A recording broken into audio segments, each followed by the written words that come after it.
अभी तक हमने क्या सीखा, बेसिक प्रोपोर्शनलिटी थ्योरम और उसका कन्वर्स, यानी उसका अपन ने विपरीत विलोम विलोम सीखा। अब ये जो है इसको हमको इसको यूज़ करना है। बीपीटी थ्योरम को हम क्या कर रहे हैं, यूज़।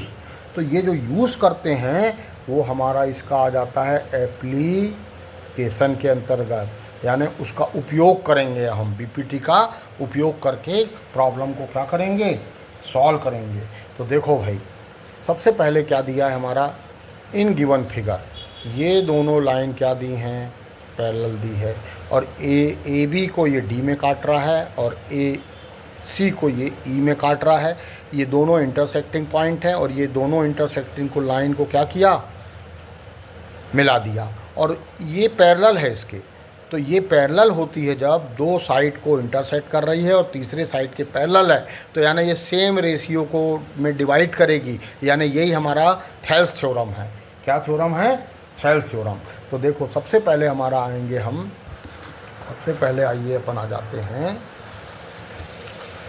जाते हैं गिवन में। इसमें आ जाते हैं गिवन में क्या दिया है, बी सी नहीं, actually D E parallel to किसके है, बी सी के है। तो जब ये पैरेलल दे दी है और दो पॉइंट पे इंटरसेक्ट कर रही है, तो by Thales theorem,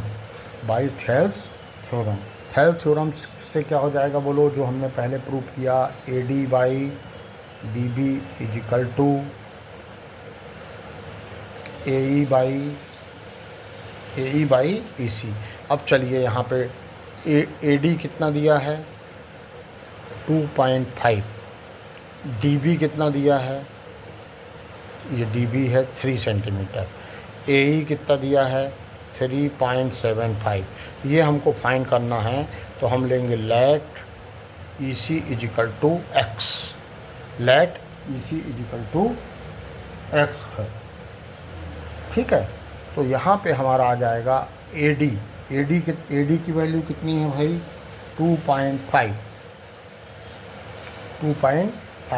D B 3 centimetre का है, इज इक्वल टू ए ई कितना है 3.75, और इसको हमने जो ई सी को लिया था एक्स, तो where E C is equal to x, E C is equal to x centimetre, इसको हम ले लेंगे एक्स सेंटीमीटर। तो अब हमको प्रूव करना है, बस क्रॉस मल्टीप्लिकेशन करना है। तो ये कितना आ जाएगा, 2.5 into x is equal to 3.75 multiply by 3, ये मल्टीप्लाई इधर होगा, ये इधर होगा। तो therefore 2.5 x is equal to 2.5 x is equal to, चलिए भाई इसको अपन इंटू कर लेते हैं।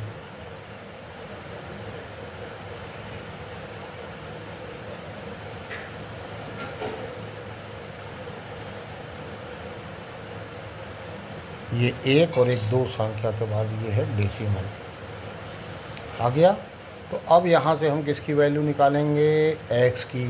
तो इस साइड ये मल्टीप्लाई है, तो इस साइड ये डिवाइड हो जाएगा, साइन चेंज हो जाता है एक साइड से दूसरे साइड में आने में। तो ये हो गया 1125। चलिए अभी पॉइंट लगा लीजिए, फिर पॉइंट लगाना हटाना आपको बाद में बता दिया जाएगा।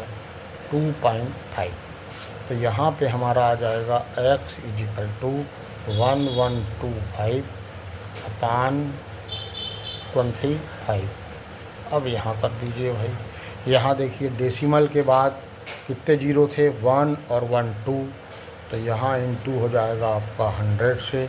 यहाँ कितना था 1 पॉइंट, तो इसके नीचे 10 आता तो वो ऊपर चला गया, ये हो गया हमारा 10। तो ये ज़ीरो और ये ज़ीरो क्या हो गया, कैंसिल हो गया।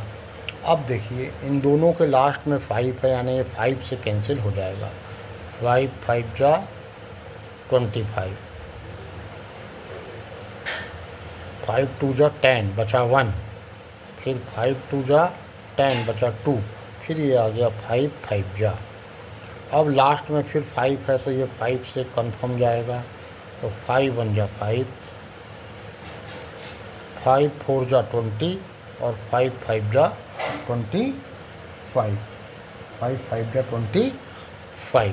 तो ये जो अपना है ये किसके बराबर आ गया भाई, x इजिकल टू, देखिए ये यहाँ न्यूमरेटर में बचा अपना 45, बाकी सब कैंसिल हो गया है, डिनोमिनेटर में ये कैंसिल हो गया है, सिर्फ 10 बचा।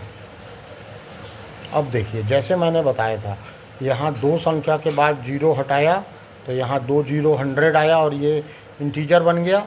उसी प्रकार से अब ये नीचे का जीरो हटाऊंगा मैं, नीचे का जीरो, नीचे कितने जीरो हैं, एक के बाद यहाँ डेसिमल लगेगा 4.5। अगर ये पॉइंट हटाता तो एक के बाद था तो ये 10 आ जाता। तो ये हमारी x की वैल्यू क्या आ गई, 4.5। तो आंसर x हमने क्या लिया था, x किसके बराबर था, EC इजिकल टू 4.5। तो ये यहाँ आ जाइए, ये जो था ये लेंथ हो जाएगी 4.5। अगर आप इसको इससे डिवाइड करोगे और इसको इससे डिवाइड करोगे तो दोनों का जो रेशियो रहेगा वो सेम आएगा, यानी क्योंकि ये पैरेलल है यानी रेशियो सेम होगा। तो दैट्स ऑल।